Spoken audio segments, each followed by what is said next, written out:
kind of tore everything apart for Wally Butler and Amber. A lot of soul.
A lot of soul.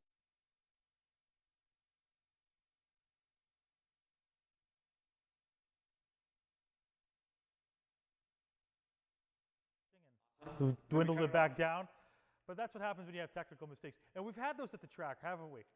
Never. Okay. Well, Lights went out last week. next time we have a few pace laps, I'm going to remember that, Blair. But hey, things happen. So thanks for still sticking with us.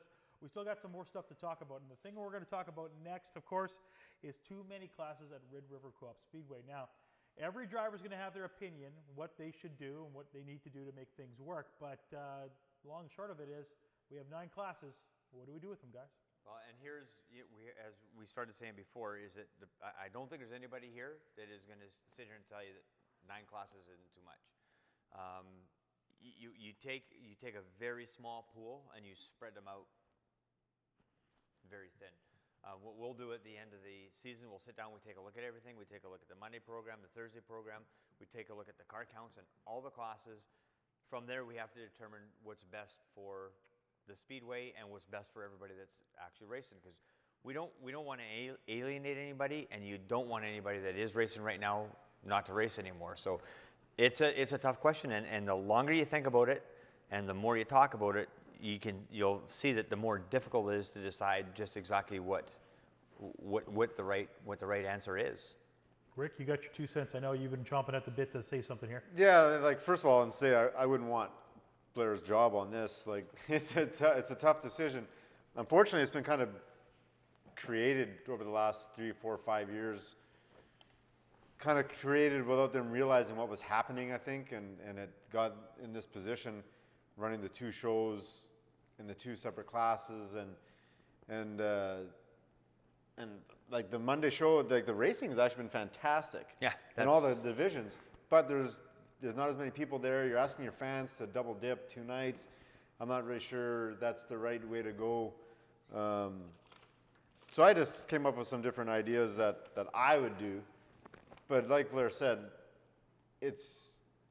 I don't want to see anyone just lose their ride, mine included. That the class all of a sudden is not there. It sucks, But I think the future of the sport, I think, is going to have to outweigh a few injuries along the way, I think, right now. But this is just one thing that I threw around. One of the decisions that was made at the track a couple years ago that I've never really agreed with was actually bringing late models on full time. And I still don't think is the 100% right move. I still think there should be 4 or 5 times a year where they're more special.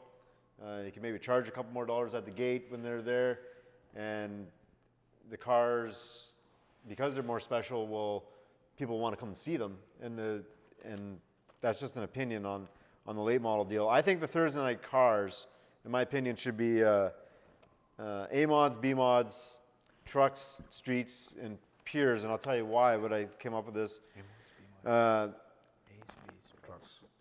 A mods, B mods, trucks, streets, and piers, and the piers only every second week.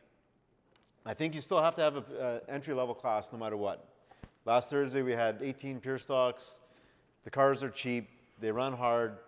They seem to run forever. Even when they crash, they still continue to be able to race. They're not that quick, and they're heavy enough that they stay together.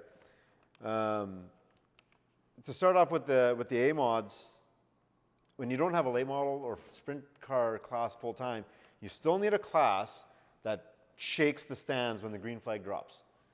And the B mods trucks, streets, and pures don't really do that. You want to have that high horsepower car that still can deliver some frightening speeds that even the guy in the stands that says, the guy that always says that I could do that, he says to himself, I don't think I could really do that. That's the guy that I like getting to, is that the guy that drives to the Safeway 1,000 miles an hour down Portage Avenue. That's the guy you still want to scare a little when you watch everyone entering turn one. Bring the B mods on, just because both classes can complement one another.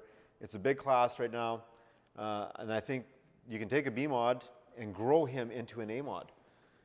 They can take the same car and in a couple hours switch the rear suspension and upgrade to an A mod, or you could have both. Do you not think it would confuse the fans a little bit by having an A and a B? That's run the same 100% true. Just like super stocks confuse the fans with late models, because they look the same to the average fan, even though we know they look totally different. But there are differences.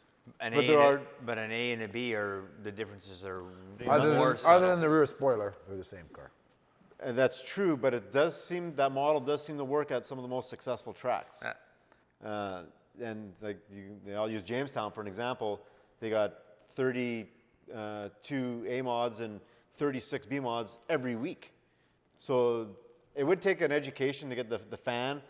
You're 100% right on educated on what the difference was. But I think our response on the Delane Memorial went quite well from everyone I talked to. Absolutely, yeah. They saw the difference. They could hear the difference in the cars. And the fans seemed to enjoy it. I think the biggest thing, Rick, though, is the car count. Like the Delane Memorial, you had 25 for a simple number on each class. That made a difference. You come with 3 But the or 4 fans heats. figured out the difference between the two classes. But when you have that many cars and there's 5 or 8 competitive cars running up front, it's a whole different deal. There's 10 and 12 cars per class.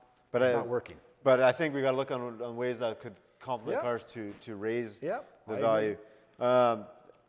Again, trucks. On my list, I put trucks on the list. Even though there's not a lot of them, and they're stuck on an island where they can race unless they contract themselves to a couple of tracks, they look different. So the fans might still like that because they do look different. They are one of the most popular classes with the fans, and you're right, they look totally different than anything else. And street stocks, streets are streets, and the counts are pretty good in that. And it's still, the way I have this laid out with pure stock streets trucks, it's a progression from pure stocks to A mods to late models for that matter. A person has a pure stock, they can move into streets eventually. It doesn't take a lot to take your equipment and even go into a B mod from those divisions. They're quite complementary to one another to keep moving up. And like I said, if it was me, I'd run the pure stocks every second week or so, because that's all those guys even really want, a lot of them. A lot of them don't even want to run every single week. But are you saying then no Monday night program? Get rid of it? Unfortunately, that's kind of what the direction I would go. Like I said, the program's been great, but I'm pretty sure they're probably not making a lot of money on Monday nights, and I'm not sure if it's. I'm pretty sure that's correct. So I think they're stretching out the staff, and I think they're stretching out their ability for track maintenance.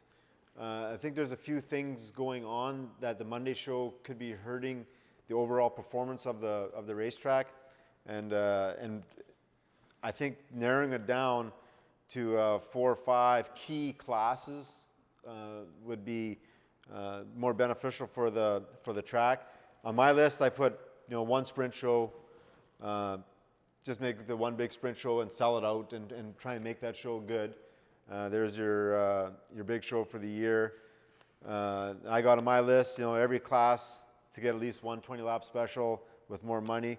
And I got, with a question mark, I got 7 o'clock start. We talked about that. With a question mark beside it. I'm not sure if it's good, bad, or indifferent. I don't mind a 7 o'clock start. as long as it doesn't make, again, a track lazy, thinking that you can just drag it out longer. As long as if you're in hurry-up mode all the time. The trouble is that when you go, now you got to bump everything back a half hour, and everybody that works at the racetrack has day jobs, they all have trouble getting there. I understand They got there's trouble problems getting with there it. for 5, because we have talked about that as being a very viable Because I'm just option. hearing even a lot of people say now that even 10 o'clock finishing is too late. A couple we weeks were ago, we done finished at 9:30, 9:30. and that was fantastic. Yeah. But even 10 o'clock is getting long in the tooth now. So it was just something that I just thought of as I was writing it down. And then coming back to the pure stocks, so only running every second week or even every third week.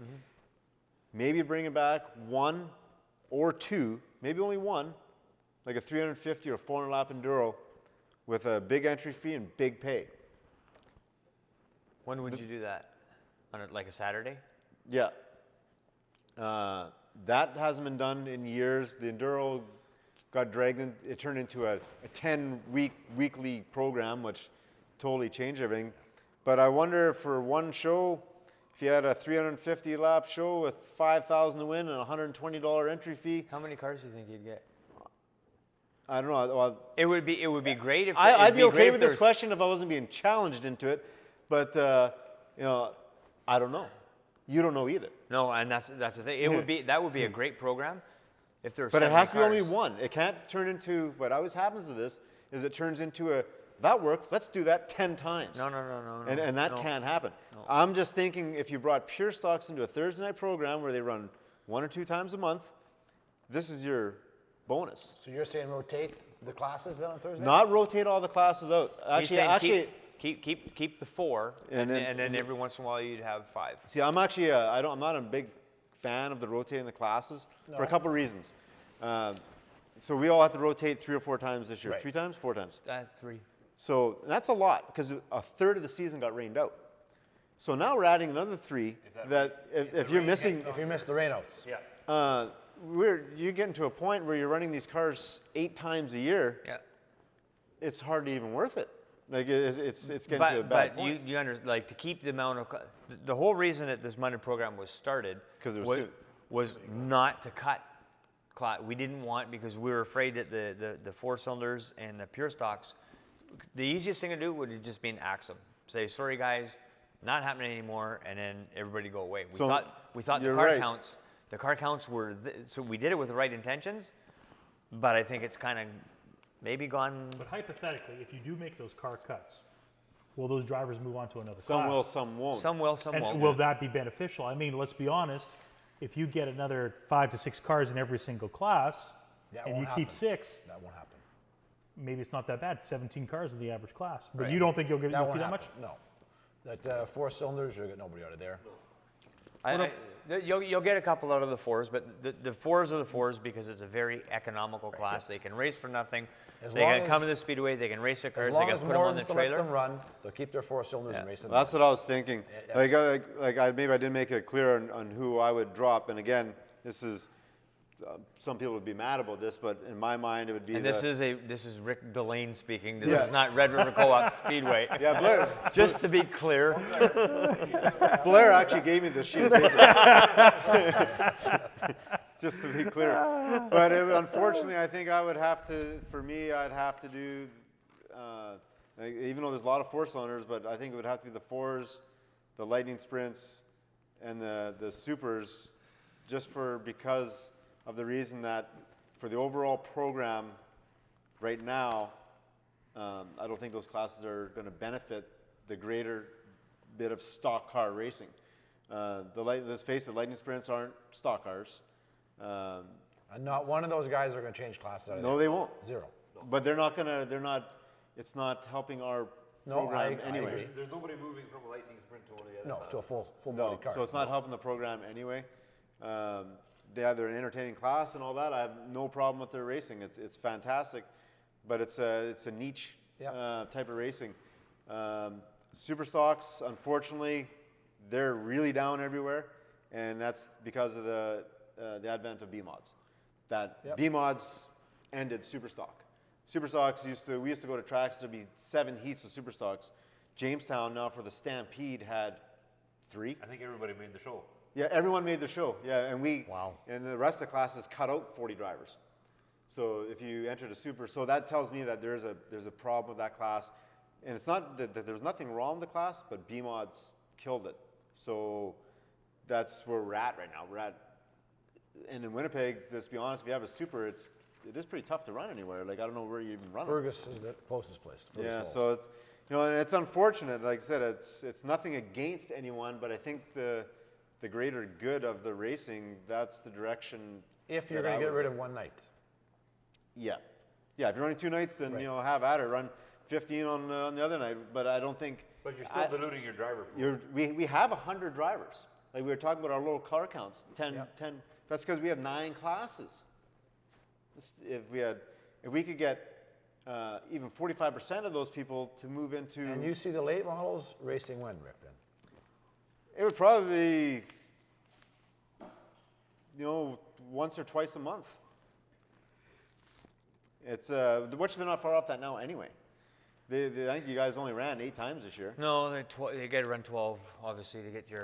You Book got to 12. schedule. You got to Book schedule. 12. You got to schedule Schedule 12. 12 You got to schedule 12. But unfortunately, like I think it was a bad move to bring late models into Winnipeg full time. It was a bad move. Well, that was a very contentious I love late models, decision in the first but place. Yeah. it cost the track a lot of money. Yes. And we couldn't even get a $50 raise out of the track, and then they bring in a class that's going to pay the late models costs more than all the other cars combined in one night. So to me, it costs a lot, and I think the shine wears off them. I love late models, but I don't know if it wouldn't be better to have them the way they used to do it, where they're a special treat. And there's like the late model count isn't too bad right now, but I'm telling you, that's an expensive class, and there's guys in there that are going to be completely bankrupt by the time they're done with their late model program. Not this shop, but some other ones. Well, I disagree with some. I think the late models do bring out a certain crowd, and you've got guys now after 2 or 3 years that have put their heart and soul into it. You've got guys jumped out of other classes into a late model. I think to pare it down to 1 or 2 times a month would be wrong. You got guys in Winnipeg that have late models that aren't coming now. Yeah, But there's that in every class. There's guys with mods that aren't coming. There's But guys but with not streets. but not high, not good quality cars that are like the ones that aren't coming to Winnipeg. It's not really the same. No, but scenario. we knew that getting into it, that there was going to be guys that, and they told us right from the get-go, sorry, we're just not coming. So I mean, it was a decision that was made to try and add something to the program. But like you say, at the end of the season, we'll sit down and we're taking every single class that we've got at that racetrack, late models included, and you just take everything and you turn it upside down and say what makes sense and and what doesn't.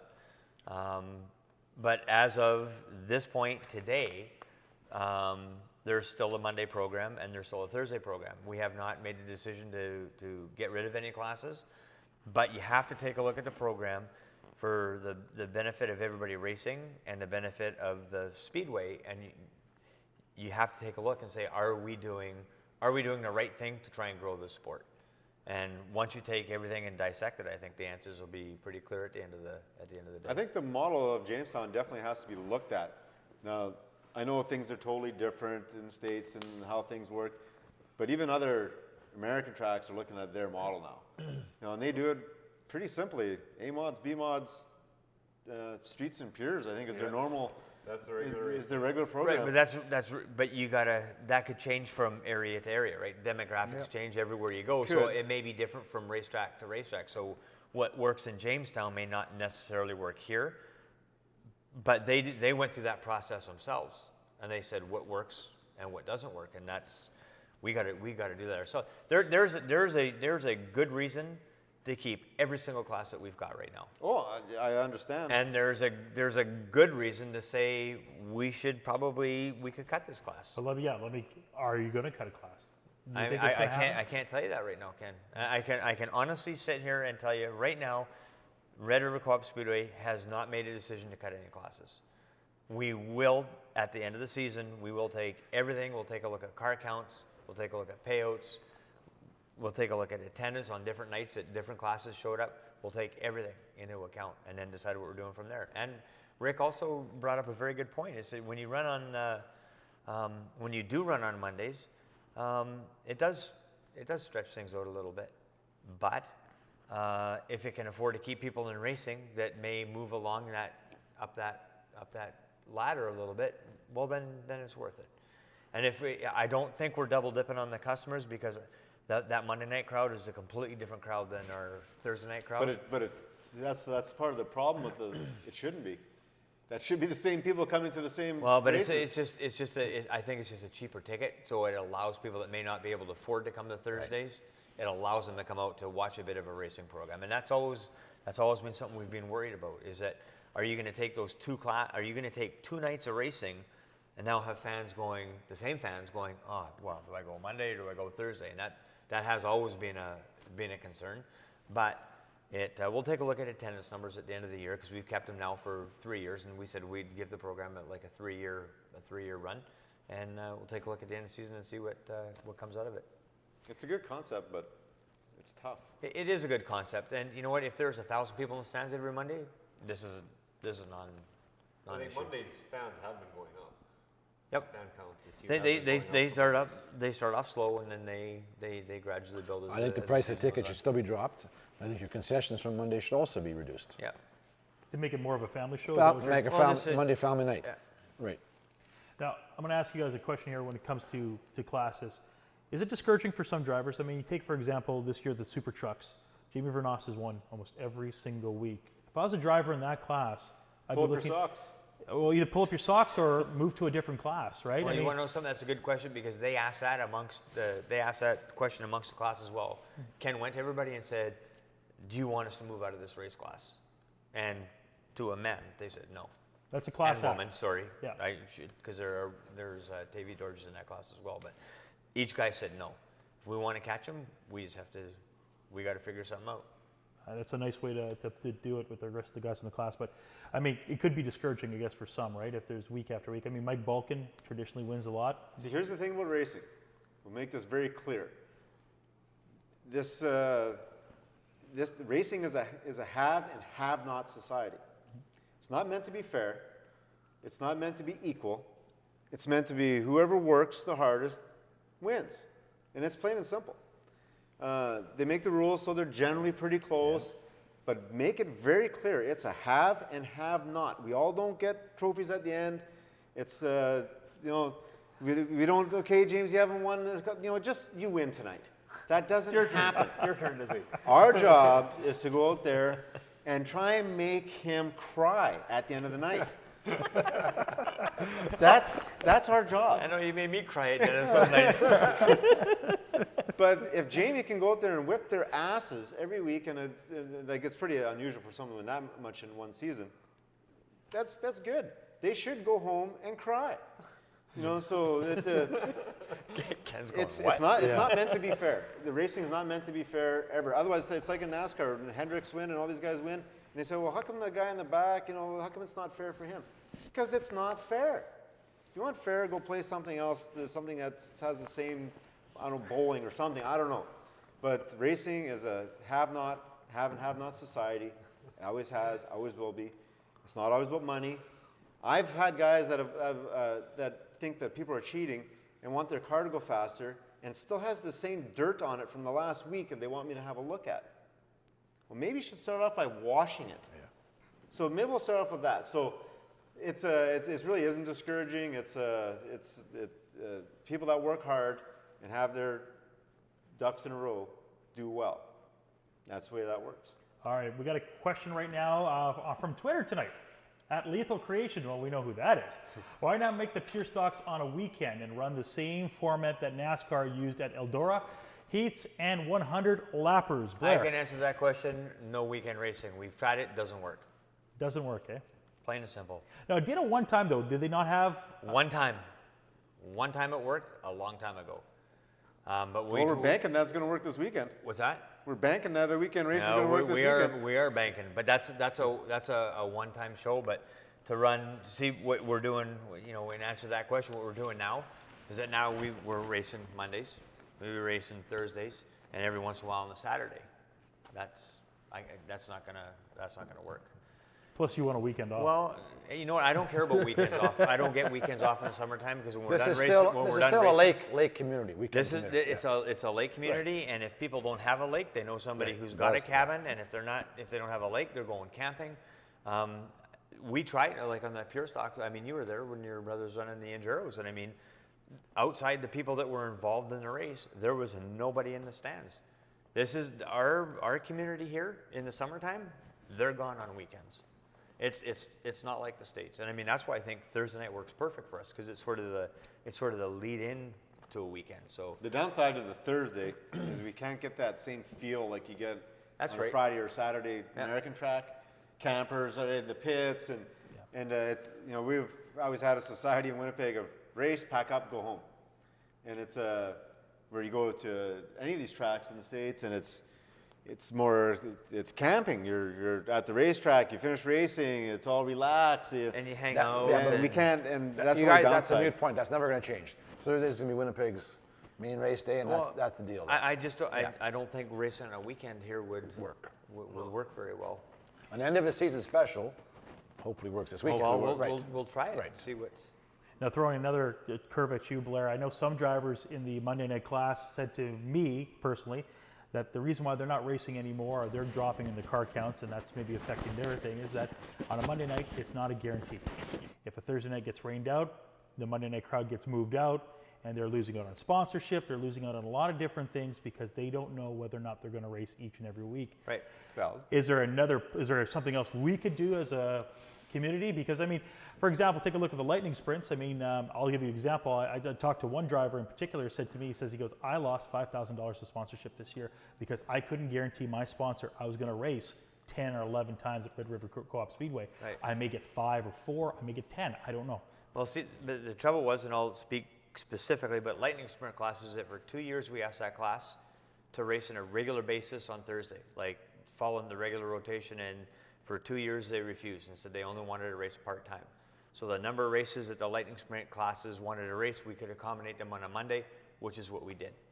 So for the amount of races that they wanted to run, we gave them that. It was just on a different day. So that excuse, for me, doesn't hold a whole bunch of water because they were given the opportunity as a group, and I sat in a meeting for 2 years in a row and tried to convince the class to run a regular schedule on a Thursday, and both years they refused that. So the Monday program, running a reduced schedule because they didn't run the exact same schedule we did, fit exactly with the amount of races that they wanted to run. And so now you gave them what they want, and now somebody's saying it's an excuse for losing sponsorship. And I see what they're saying, but they had the opportunity. Now, Paul, what would you do if you were in Blair's shoes right now and you had to make a decision with the car counts? I think Monday is still a viable option. I think those two classes, pure stocks and 4 cylinders, really thrive on that night, and they do bring a fair number of spectators. I think if Monday we had a $7 or $8 entry fee for spectators, you had $2 and $3 hamburgers and $1 pop, and made it into a family night, maybe even sold family packs for X amount of dollars, I think that car count and spectator count would go up. I think the way the classes right now, the beam wads, those other 2 classes are good. I think the Lightning Sprint have basically shot themselves in the foot and are basically done at Red River Co-op Speedway. Paul, once again, Paul Veert's opinion, Yeah, right. not the opinion of Right, Red River Co-op Speedway. Right, and I stand by that comment, right, by that. I still think on Thursdays, running the late models on a weekly program is part of it. They are a big investment, and running once, twice a month for most guys, I don't think would work, to be honest. What we're doing now, running 5 classes, rotating down to 4, isn't the worst thing on Thursdays. The super stocks have got to either shit or get off the pot, for lack of a better word, what they're going to do. I think if some of the drivers sat together in October and had a meeting and seen what was happening, there's 5 or 6 competitive super stocks that are parked in the fields around Winnipeg, 2 and 3-year-old cars, and find out what the deal is, because these guys that have them, they don't want to come out and race. Next year, these cars are $2,000 and $3,000 cars. They're worth nothing. So we got to shake a few of the classes up. You know, super stocks have an issue, but a lot of the other car counts have 10 and 12, where we should have 13 to 16 cars. So across the board, we got to get the drivers more, I think, in tune with racing and make them realize it's more of a business than just a hobby. And they've got to sort of go out of the way too to make things right as far as bringing in fans. Some of their buddies that got cars that are parked, forced them to bring the cars out. I mean, the drivers have some obligation to make this deal go around too. The track has presented us a track. The track has been less than ideal a few times this year. They've also got to get that turned around to get the races on their team. When the races go on the Twitter sites and whatever, the Facebooks, and are cutting on the track, we're getting Americans that aren't coming up here based on one or two drivers' opinions. We have to change some of these things. Maybe we have to enforce some of the rules that if you're going to be negative on the track, maybe you should park your car for 2 or 3 weeks. The whole deal needs a little bit of a shake-up there. James, what would you do? I think supers, they're dying everywhere. Supers got to go.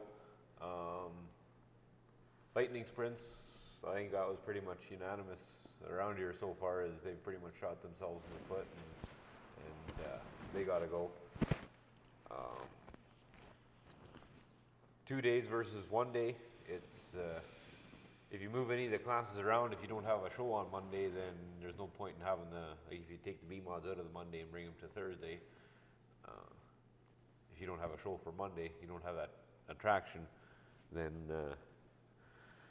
it would be done for sure. So you either, I guess, yeah, basically got to sit down and figure out which direction a guy wants to go, but some classes definitely have to go. See, the problem is if you leave Midwest mods on Monday, the problem, like right now, they don't get paid very much as it is. If you built that at the current pay structure on a Monday crowd and everything, that's never really going to go up. You're never going to get past that hurdle. If you had 25 B mods, you'd be in big trouble there. You know what I mean? So I think for that class to grow and prosper, I think it has to be on Thursday. And it definitely Well, does. and that's been told us by guys that race in that B-Mod class that come out of the state saying, you know what, we come up here, we like supporting your program, but if this was on a Thursday, this would kick off our weekend. We'd come here, we'd race on Thursday, we'd go to Grand Forks on Friday, and then Wherever else. wherever else, and back home on Sunday. That Right is- now, they're going back home, and then they're coming to Winnipeg on the odd occasion, and then they're driving back home again.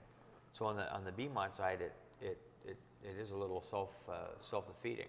And that is the class I think that has the biggest potential of growing. It's still Well, I reasonable don't know to what get happened into. from last year. This year, we had close to 20 cars last year. We're struggling to get 10 to 12 cars this year. I'm not sure what the deal is.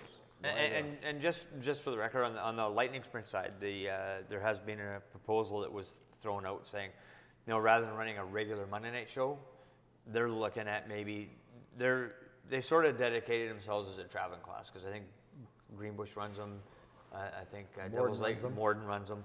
So what they're looking at now is, rather than finding one track as a home base, they're looking at traveling around, and I think that might suit that class. I think that might suit that class better. So what somebody pitched at us was, would we be willing to run them once or twice a month rather than putting them in on a full schedule? So, like anything else, we said, yeah, we'll take that in consideration and talk about it during the off season. We got another Twitter question. I think that's just coming in right now. Guys, do we have it up on the screen? All right.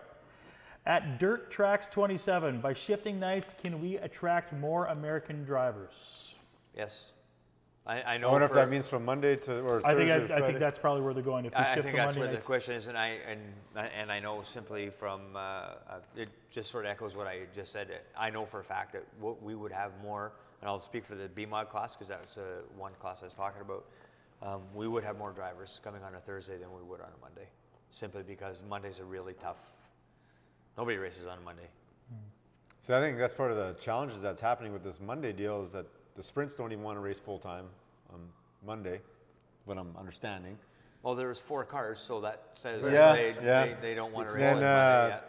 and then the Midwest guys would really like, I'm sure, to get out of Monday into Thursday. Oh, yeah. Just because you have bigger crowds, it's a better day of the week. It's for Pick up more multiple sponsors. multiple reasons. So there's not even a lot left for the Monday thing. So now they got to decide on the Monday thing, is it just become a 4-cylinder and pure stock night with free entry and they just use the track? Like, I don't know what the deal is, you know. And the whole thing with the whole thing with that Monday program is that it was originally designed to try and be a grassroots entry level night. Assuming that everybody's going to you would see that progression, which we're not seeing as much as we would like. But it's still nice because to give somebody a place to jump into, I don't know, what can you buy a 4-cylinder car for? Can you buy one for like $1,000. and race it? Yeah. So, you know, for a guy to be able to go and, let's just say $2,500, for a guy to be able to go and buy a 4-cylinder car for $2,500 and be able to go race at a racetrack, how valuable was that? Is it worth it? I mean, that's a question I just don't know right now. And the other question is, if you do move the Midwest Modifieds up, who's going to Monday if you're going to keep 2 programs? Because you can't hold 6 classes on a Thursday night. No. And even if you're only racing 4, that means every week 2 people have off. I was thinking about moving the late models and A mods to Monday. You know what? That would be interesting. I don't know if your car counts would be any higher. But, You say you don't have to worry about racing 3 nights, or 3 cars in one night. we're looking out for Paul Veert to make sure that he's okay, that he's spread That's out what through the Paul course of the wanted. week. Alrighty, guys. Well, we got one last segment that we're going to run through right now, and that's our quick fire. We're going to put you guys all in the hot seat. I'm going to ask you guys a few quick questions here on your thoughts. Now, I don't want very lengthy answers, Rick. Okay, keep it nice and short. Just move on then. Leave him for last then. Yeah. So we're just going to ask you guys some quick questions. I want your opinion, and if you choose not to comment, because Blair's already told us beforehand that he was not going to comment because he didn't want to show any favoritism to anybody at the track, or have to listen to somebody telling him afterwards how much faster that they really are. But he said Kevin Sexton was the fastest ever. Did he? Is that what he said? In the off camera? Off there. Okay. We're going to start off simple. We're going to start on the far end with Paul Veert. Paul, fastest driver at the track this year? Probably Ward Emery had the best program going this year other than his DNFs. Blair, pass? Yep. Okay. James, I went with Ward as well. that fast, eh? Well, I think consistently, yeah. I'm going to bet that you're not going to say Ward Emery just because you're racing beside him. Yeah, no use giving him any extra power. But as far as the question goes, a fast driver, I always, Ricky Weiss is a fast driver. He's been fast and won in everything he's driven in. So I haven't seen him here that much this No, year, but, but when he does come. yeah. Especially last month. Yeah. Funniest guy at the track, Paul? Ward Emery again likes to yuck it up pretty good. Blair? I'm gonna go with Derek Pollock. Derek, he, even though he's racing cars there and he takes a lot of heat every night, at the end of the night he's still got a pretty good sense of humor and has come up with some comments that has made me laugh. You don't see him frustrated too often. He's got a pretty good. Derek? Yeah, He's got a well, pretty he doesn't thick, have very much on his plate. He's got not at all. No, he's got a pretty thick skin. James? I went with Ward there as well as being a funny guy. Yeah. Eh? Yeah, in the pits after. What about you? Yeah, it's pretty hard. Ward's always doing stuff that makes you laugh if he's hurting himself or whatever. He's a pretty positive guy. Sean Tunis, another guy. He's always he hasn't been laughing as much lately. He's been wrecking some stuff, but there's a few guys that are pretty funny. Troy Schill's pretty funny. Best pit He's crew. a dryer funny. Best pit crew, Best Paul. pit crew's an easy one. Vernouse's crew just shows by their 9 victories that they have their stuff together. I understand they work 20, 30 hours a week in that car, and they sure put it together nice. I ditto that team. Yeah. And they work. I don't know of another team that works harder than those guys. James? Yeah, it's kind of hard to go against that one. Bernal's definitely, the crew definitely works hard. What about you, Rick? I know you work in your own car, so don't say yourself. Yeah, I'm one of the best. But the Vernous crew is making him cry. So He's doing well this year. All right, here's the interesting one. So, Blair, you get to dodge this one. So, the driver you would not want to race in front of, behind, or beside? Number 50 in the Superstock, Alcedo. I'll see you. It'll be a funny week if you guys are paired up side by side on the backstretch. Looking forward. I'd say Ryan Kerlick if he's driving a golf cart. yeah, that's James? Well, I'm going to think back to my street stock days, and I'm going to maybe some of the rental cars. I think Just there's to a club spice and a things list, up a bit. and you can join it. What about you, Rick? yeah, everyone's awesome. I love them all. They're all great. You just don't want them to hurt your hardware this week. You want to have a good shot of winning, right? Yeah.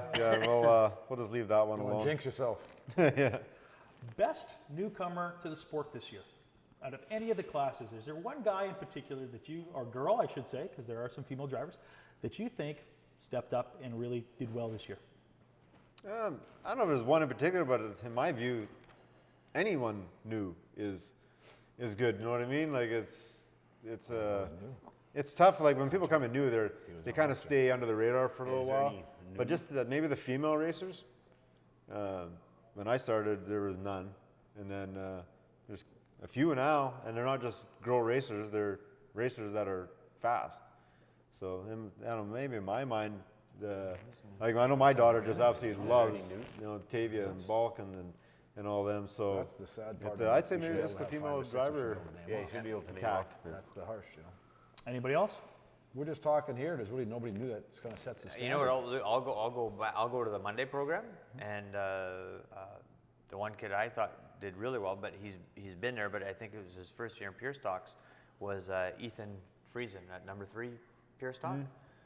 I think he raced last year, but I think this is his first year in pure stock, and I thought he was actually showed some pretty decent speed. Last question. This goes for everybody. Start with Paul. Most important thing we need to change at Red River Co-op Speedway for 2014. Short. Okay, He I'll said make it not long. short. I think simple, the attitude of the racetrack, the attitude of the drivers, get things turned around there. Blair? I'd agree with the same thing. There's just a bit of a bad vibe there that we have to work hard on trying to turn around. James? Yeah, pretty much same. The racetrack attitude to the drivers and drivers back to the racetrack. They got to work together. It's a group effort. Yeah. Yourself? I think the attitude is fine if the track would just listen to me. then I think everything would just work just fine. But other than that, I think it's all good. I don't see a problem there at all, do you? What would you change, though, for 2014? I'd like to see a little better track consistency. I always say I don't mind if the track is rough or tacky or dry or whatever, as long as the effort's put in and they tried to make everything right. If they can make everything right and the equipment stays running and the track can be a little more consistent, I'd like to see that. And I would probably, just being on the track side, I would probably agree with Rick. And Rick is one of those guys. It doesn't matter what track surface you throw at him. It's just elbows up and drive. He just, whatever it is, he goes. He doesn't complain. But it's a consistency that it's a bit of an issue. No, it's not a bit of an issue. It's a big issue with me. It would be nice, 1 week's a 2 and the next week's a 9. It should be, maybe 1 week's a 4 and the next week is a 6 in between tacky and dry. So for me personally, I mean, when I signed on, I never signed on as being a track guy, but I'm definitely going to get more involved in this whole thing and try and understand it better. Our track is different than any other tracks I think that these guys run at.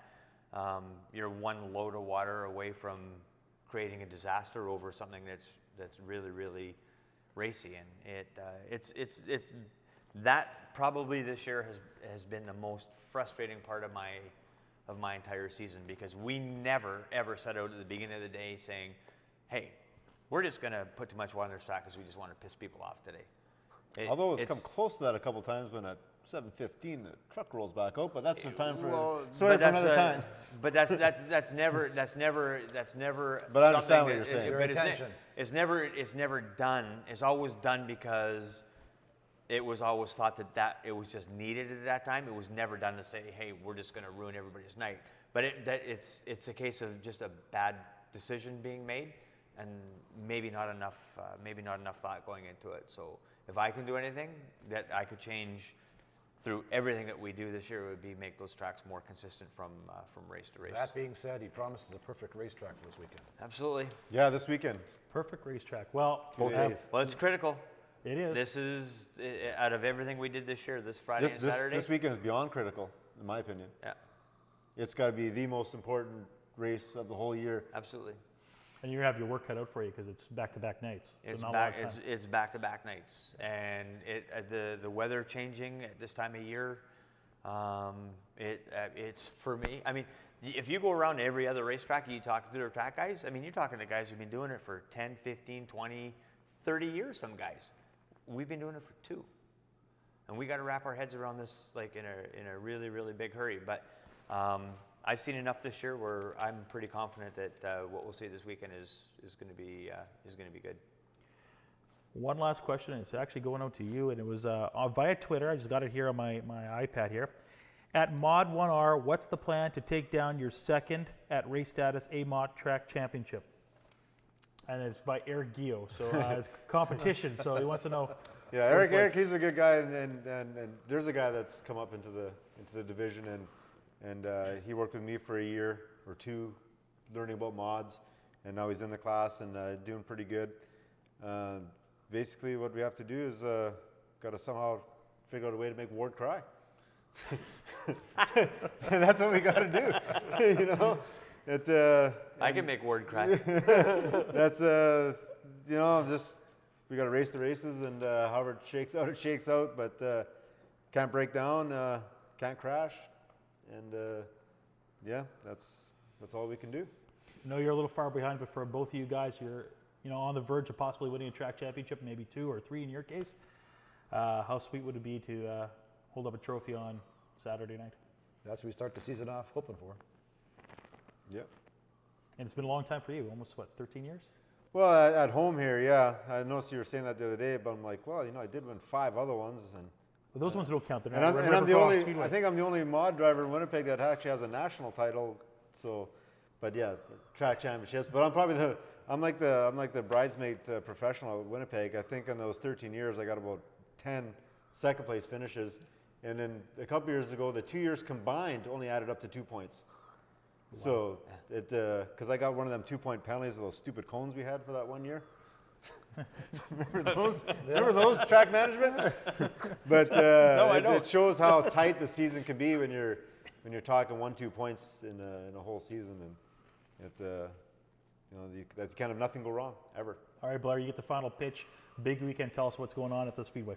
Oh, yeah, we've got, it's a full program, full of, like 2 payouts, 2 points races. Separate nights. 2 separate nights, Friday, Saturday. We're anticipating that we could have lots of travelers because All your national point guys. All the national point guys are going to be hunting for points, and if you can go to, I think all the other tracks they're 2-day shows, but only for 1 set of points. There are 2 separate point shows here in Winnipeg. So we've got, we're having a huge fireworks display on Saturday night. We've got a big bonfire going. We got music, beer gardens going on both nights. We've got a flyover from the Air Force, not just one night. On Saturday morning, we've got a breakfast from 9 to 11, sponsored via Montana's, that is going to be going on. Saturday morning? Saturday morning. Oh, right on. Just confirm 9 to 11, though, so you have to get up early. and it's not just Montana's is going to they're going to go to great lengths at So we're having spare ribs first thing in the morning? No. And what we're doing is that we're raising money for Stars, the Stars helicopters coming in, of which any one of us could use at any given time during the course of an event. I think the breakfast is $5, with 100% of that money being donated back to Stars. So we're looking forward to just a great weekend. Weather looks like it's going to cooperate. So Exciting check our website out, because we'll have everything posted up there beginning of this week. Well, Maybe we need to start a beanbag tournament or something. We could. I have a guy for that. boys, thank you guys for joining us here tonight. It was a blast sitting down with you guys talking racing for the last 2 hours. Can't believe it's been that long. You were worried that 30 minutes, we wouldn't get through 30 minutes. We've been almost doing this for 2 I full know, hours. but I know once we started talking, it might go a little longer. But I do want to say, Ken, I want to thank you for doing everything that you do with the racetrack. I think the product that you put out there, and the online videos, and giving the guys a chance the next day to go back and take a look, and what you're doing right now, I think is huge for what we're doing, and we're light years ahead of other racetracks that have been around a lot longer than us. I appreciate it, Blair. So thanks. Gentlemen, thank you guys for all coming out. Thank you. Thank For you. Rick, James, Blair, and Paul, we'd like to thank you guys all for coming out tonight and watching us on the MRN network. If you guys have any other questions or comments, you can always put it on a hashtag at MB Inside Track, and we will get to it. And hopefully on episode 2, which could be here in a few months. Who knows? I got to negotiate with Paul and see what we could possibly come up with, or maybe at Blair's house. I don't know. He's got a nice living room, I heard. Whatever we could do, we'll try to do another one of these for you got a guys house? pretty soon and talk more racing in just a little I don't know, while. I don't see From it all this of us summer. here, have yourself a good night. We'll talk to you guys soon. We should steal that music that Larry used to have.